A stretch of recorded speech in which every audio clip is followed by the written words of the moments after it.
മധ്യേഷ്യ ഒരേ സമയം സമാധാന ചർച്ചകളുടെയും കടുത്ത സൈനിക സംഘർഷങ്ങളുടെയും വേദിയിലേക്ക് കടക്കുകയാണ്. സമാധാനത്തിനായുള്ള നയതന്ത്ര നീക്കങ്ങൾ ഒരു വശത്ത് നടക്കുമ്പോൾ തന്നെ മറുഭാഗത്ത് എന്താണ് നടക്കുന്നത്? ഇറാനു നേരെ അമേരിക്ക ശക്തമായ വ്യോമാക്രമണം അഴിച്ചുവിട്ടിരിക്കുകയാണ്.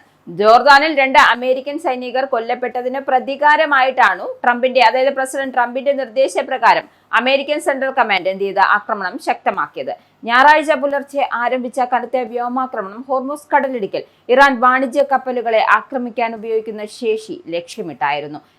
കൂടാതെ ജോർദാനിൽ ആക്രമണം നടത്തിയ ഇസ്ലാമിക് റവല്യൂഷണറി ഗാർഡ് കോർപ്സ് കടുത്ത ശിക്ഷ നൽകും എന്നതും ഇതിന്റെ ഭാഗമാണ്. ഇറാന്റെ തെക്കൻ തുറമുഖ നഗരമായ സിരിക്കിലും ഹാജിയാബാദിലും ആക്രമണമുണ്ടായതായാണ് റിപ്പോർട്ട്. നേരത്തെ ജോർദാനിൽ നടന്ന മിസൈൽ ഡ്രോൺ ആക്രമണങ്ങളിൽ 2 സൈനികർ കൊല്ലപ്പെടുകയും ഇതിനുശേഷം കാണാതായ മറ്റൊരു സൈനികൻ കൊല്ലപ്പെട്ടതായി സംശയിക്കുന്ന മൃതദേഹം കണ്ടെത്തുകയും ചെയ്തു. ഇതിനിടയിൽ ഇറാഖിൽ ബോംബ് നിർവീര്യമാക്കുന്നതിനിടെയുണ്ടായ ഒരു അപകടത്തിൽ ഒരു അമേരിക്കൻ സൈനികൻ കൂടി കൊല്ലപ്പെട്ടു. ഈ യുദ്ധ സാഹചര്യങ്ങൾക്കിടയിലും ഇറാൻ സംഘം ഇന്ന് പാകിസ്ഥാനിലെത്തി നിർണായക ചർച്ചകൾ നടത്തുമെന്നാണ് റിപ്പോർട്ട്.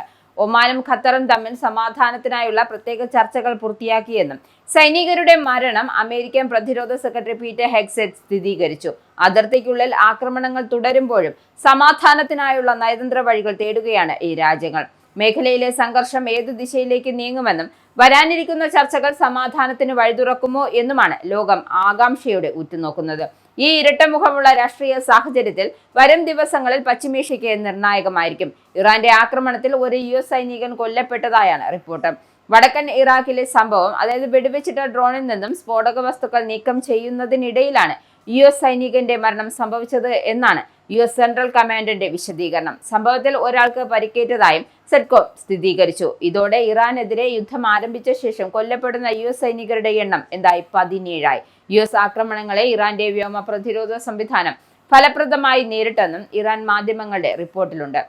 വടക്ക് പടിഞ്ഞാറൻ നഗരമായ തബ്രീസിൽ US വ്യോമാക്രമണം നടത്തിയതായി ഇറാൻ പ്രസ് ടിവിയും റിപ്പോർട്ട് ചെയ്തു. എന്നാൽ ആളപായം ഉണ്ടായതായി വിവരങ്ങളില്ല. അതിനിടെയാണ് ഹോർമുസ് കടലിടുക്കിലെ തെക്കൻ പാതയിലൂടെ കടന്നുപോകാൻ ശ്രമിച്ച 2 കപ്പലുകൾ തകർത്തതായി ഇറാന്റെ IRGC അവകാശപ്പെട്ടത്. എന്നാൽ ഏത് രാജ്യങ്ങളുടെ കപ്പലുകളാണ് ആക്രമിക്കപ്പെട്ടതെന്ന കാര്യത്തിൽ വ്യക്തതയില്ല. മേഖലയിൽ സംഘർഷം രൂക്ഷമായതോടെ ബഹ്റിനിലെ US എംബസി പൗരന്മാർക്ക് ജാഗ്രതാ നിർദ്ദേശം നൽകിയിട്ടുണ്ട്.